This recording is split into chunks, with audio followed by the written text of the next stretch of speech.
كان في لاعب مشهور جدا بيلعب في المنتخب الوطني لكرة القدم.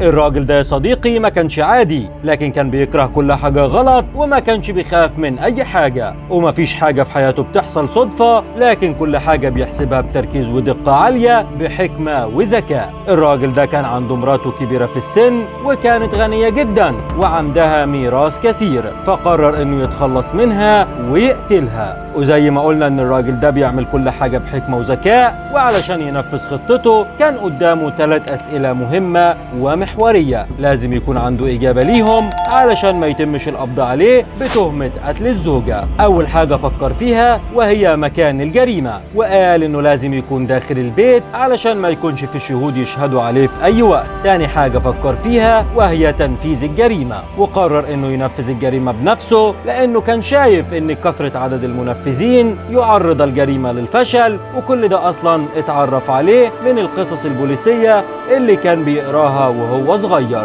تالت حاجة كان لازم يحددها وهي زمن تنفيذ الجريمة، والحقيقة فكر كتير في الإجابة على السؤال ده، ووصل في الآخر لفكرة جهنمية إنه يقتل مراته بين شوطين المباراة. وبالفعل كان في مباراة مهمة جدا بين المنتخب الوطني ومنتخب انجلترا، وقال في نفسه ان كده خلاص الجريمة تمت وما فيش حد هيعرف مين اللي عملها. وبالفعل بعد نهاية الشوط الاول من المباراة راح اللاعب بسرعة لغرفة تغيير الملابس ولبس هدوم تانية خالص وحط باروكة على شعره وطلع من شباك الغرفة على ممر خلفي وركب دراجة نارية هو كان راكنها في المكان ده، وراح بسرعة جدا للبيت ومع السكينة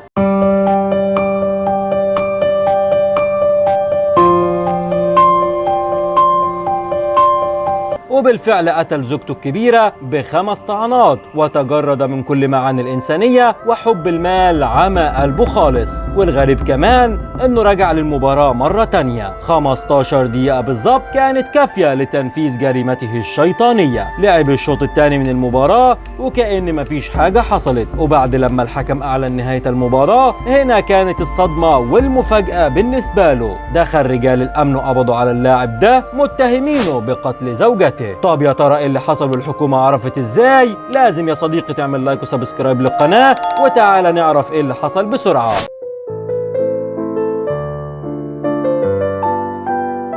السر هنا يا صديقي في شارة كابتن الفريق اللي كان لابسها في الشوط الأول وما كانتش موجودة على ايده في الشوط الثاني. الحقيقة انها وقعت منه في منزله اثناء تنفيذ الجريمة، ودي كانت دليل كافي لإدانته بتهمة القتل مع سبق الإصرار والترصد. يا صديقي، محبة المال اصل كل الشرور.